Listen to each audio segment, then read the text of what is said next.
In this video, I will discuss the paradoxical relaxation component of the Wise-Anderson protocol. When you have pelvic pain, sometimes called prostatitis, pelvic floor dysfunction, prostatodynia, levator ani syndrome, and other diagnostic terms referring to chronic pelvic pain and dysfunction, for reasons I will discuss, your nervous system tends to often be aroused, which supports a self-feeding cycle of tension, anxiety, pain, and protective guarding. This is why pelvic pain syndromes tend to have a life of their own past whatever event appeared to initiate them. The reason why you can be anxious when you have pelvic pain is not hard to understand.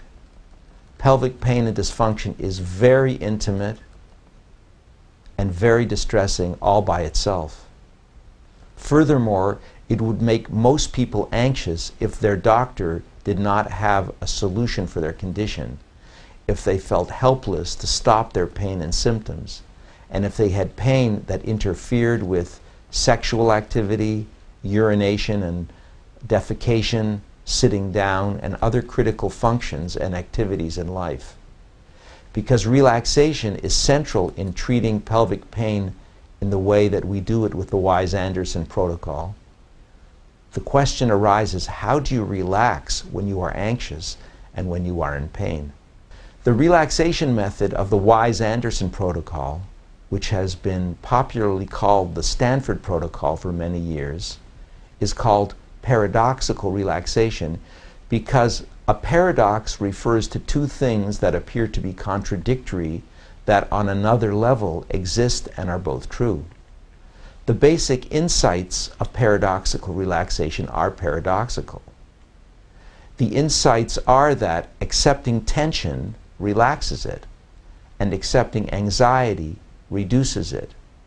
It turns out that when you practice paradoxical relaxation in combination with our physical therapy home program, muscle-related pelvic pain and those symptoms associated with it are most likely to reduce or stop. What is unique about chronic muscle-related pelvic pain is that it is usually reversible. Many chronic pain syndromes appear not to be reversible, but muscle-related pelvic pain is. The reason it is reversible is that the source of the pain is found in the chronic contraction of the muscles, and the release of this chronic contraction under certain circumstances is possible and is central to reducing or resolving the pain and dysfunction. In our book, A Headache in the Pelvis, we discuss how pelvic pain becomes chronic even after the initiating event is over. Sometimes you can and sometimes you can't identify this event. Nevertheless, we propose that pelvic pain becomes chronic because a tension, anxiety, pain, protective guarding cycle becomes established, and this cycle becomes self-feeding and tends to have a life of its own. Here is the cycle. Pelvic pain causes you to tighten the muscles in your pelvis to guard against the pain, which instead of helping actually increases the pain and tension of the pelvis. This often triggers negative or catastrophic thinking about whether you're ever going to get better, and anxiety, which actually causes a physical increase in the electrical activity of trigger points associated with the pain. And all of this makes the pain and the symptoms worse. So tension feeds anxiety, which feeds pain, which feeds protective guarding, which continues to go around and around. It is a very difficult self-feeding cycle to break. The physical therapy part of our protocol focuses on breaking this cycle physically. In physical therapy, you work with the muscles manually and directly to release them from their chronic contraction, spasm, and areas of restriction and trigger points. Paradoxical relaxation helps break the cycle through the development of a discipline which can reduce or stop protective guarding, tension, pain, and anxiety.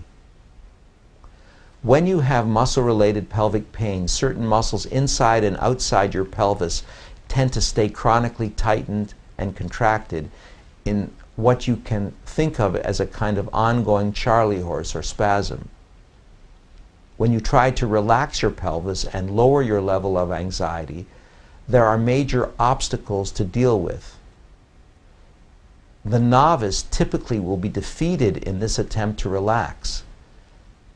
The reason for this is that the novice laments, "I'm in pain, I feel afraid, I can hardly even listen to the relaxation instructions, and I don't know how to relax my body because my fear and pain are so distressing and distracting."